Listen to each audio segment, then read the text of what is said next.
Thank you so much, Bronx Flag, for hosting tonight's event. I think we'll have Anthony Beckford on in a moment, community advocate and president of Black Lives Matter Brooklyn, and Myri, my comrade in the MORE caucus.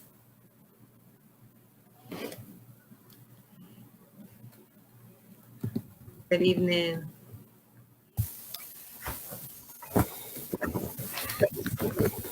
Hello, hello. Can y'all hear me? I can hear you. All right. Hi, everybody. My name is Anthony Beckford. I am a single father. I am an advocate. I'm the president of Black Lives Matter Brooklyn. And amongst many things, I'm a very concerned, New York City resident, in regards to what's going on, with the mayor's failure and the chancellor's failure and the DOE's failure to actually bring forth a remote learning option for our children. When I say our children, I'm not just talking about my 9-year-old daughter. I'm talking about all of our children in our communities, all of our children in all the schools throughout New York City. First and foremost, I'd like to give a big shout out to MORE Caucus and all the rest of the organizations and advocates that have been out there on the front lines, advocating hard for the children, for the teachers, for the staff and so forth. I just want to lend my voice to this topic here. I've been putting comments anywhere I can when the mayor has put up his plans or when the DOE's put up their plans to let them know that remote learning options are needed for many reasons. One, they fail to convince us that schools are safe because they want to compare school reopening to spread rates from last year. But we all know that there were hardly any children inside the schools last year. So those numbers will be low.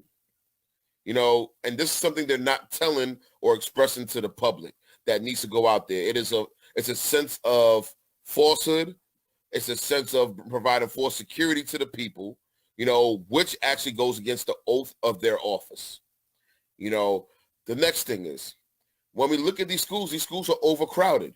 There is no way that we'll be able to provide any type of, social distancing, not 6 feet, not 3 feet, not even if the CDC decided to even say 1 foot.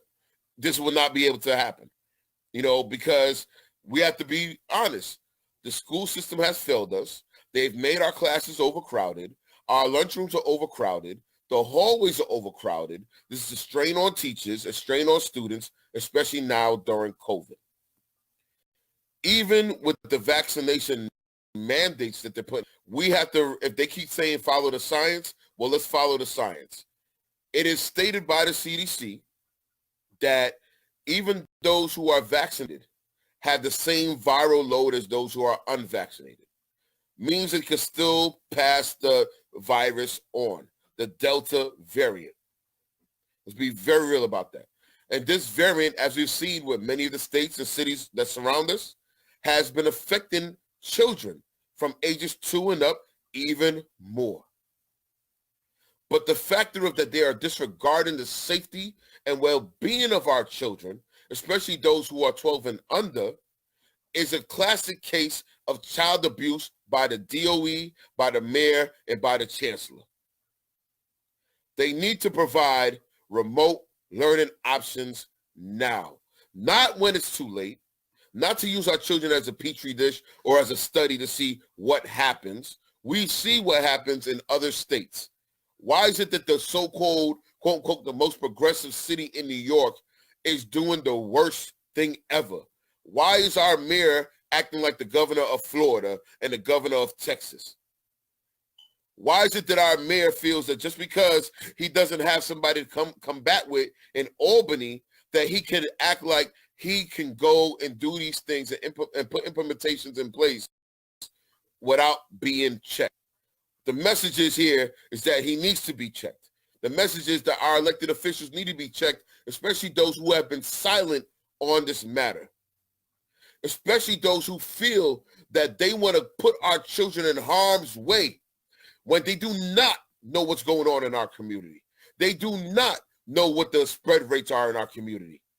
Even the New York Times and the Post reported the other day that as soon as Governor Cuomo resigned, New York State itself put the accurate numbers of spread and hospitalizations, which was way more than the numbers that they were reporting on a daily basis.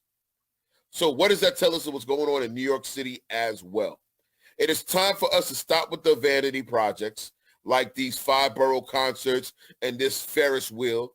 It's time for us to stop with these super spreader events, because right now everybody is technically a spreader at this point. What we need to do is make sure that we prioritize the health of our children, prioritize the health of our teachers, prioritize the health of our communities and their families. I suffer from a neurological disorder. I almost died from COVID last year. I will be damned if I stay silent on this matter and allow some privileged elected officials to feel that they could put our lives in danger and put our children's lives in danger. I will not stand for it. We should never stand for it. And I'm calling on every single parent, every single advocate who has not made their voices heard to make their voices heard, whether it's through email or whether it's through just going out there and saying enough is enough. Thank you.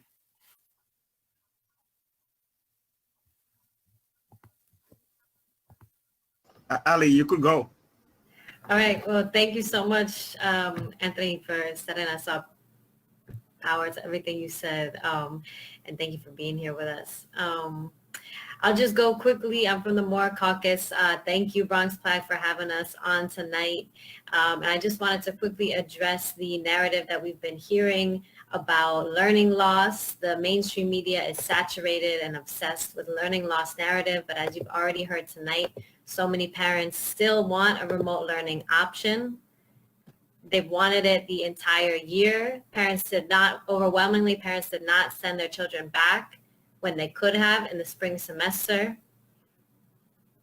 So let's have a remote learning option, Mr. Mayor. Let's stop neglecting the voices of the parents. UFT, stop going to people's homes and trying to change their minds. Parents know what is right for their children. We cannot coerce them to do something that they are not willing to do. Our communities have been hurt enough. Community transmission is not low enough. We do not have herd immunity, and we need more mitigation methods in schools. We need a remote option. And thank you, Myri. I'll pass it to you. Thank you, Bronx Pride, for having us tonight.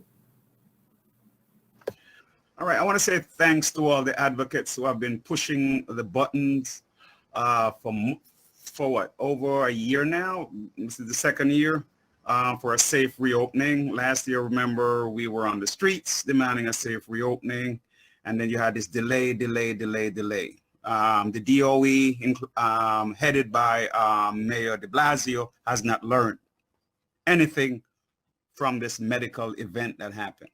So what we're doing here is we're standing in solidarity with all the parents, with all the advocates, educators. I am an educator myself, and just want to make it clear, if we're talking about equity, practice it, don't preach it.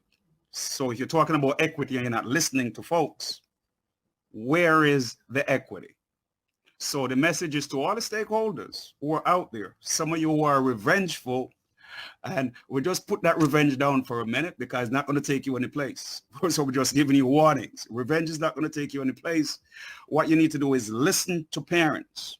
Parents elect you. Some of you aren't elected, but you're selected by folks to work in different positions. So we just need to listen to folks and get a full understanding of what they need. They're asking for remote. Listen to what they need. Not only those who are medically immunocompromised, you have folks who have working conditions. I have 4 children, and I cannot afford to be quarantined with 1 kid this week. Then as soon as that quarantine is up, I quarantine with my 2nd daughter. And then 2 months later, I quarantine with that. My boss will say to me, what's going on? So a lot of us who work in safety nets do not understand, cannot empathize. Where's your empathy? You cannot empathize with what's going on with people who cannot pay their rent, where students are hearing about they're about to be evicted, and you're talking about all this trauma-informed. Move away from the drama-informed and become trauma-informed, please. So I'm going to close here today and say I want to thank the Chicago Teachers Union, or sister caucuses who lead those unions up in Chicago and LA, UTLA folks. Shout out. You sit at the table with your with your districts, your municipalities, and you work something out. And if it's not worked out, then action needs to happen in helping the parents get what they need. So in closing, I will say we are ready for in person, but it has to be safe. And we're also ready for those parents who want a remote option, and that's all grow. You and your crew needs to start negotiations now. And that means you must meet with the Office of Labor Relations. You must meet with City Council. You must meet with the UFT, and so on and so forth, and work out a contract where teachers are not teaching in class and over the computer at the same time, and you have it set up where it's adequate, and so on and so forth. So we're asking you to work out a contract, not anything behind closed door. We have a few white men behind a closed door making deals, and then you have the black and brown people who are struggling. Now you're not even asking your members with a survey, what do you want?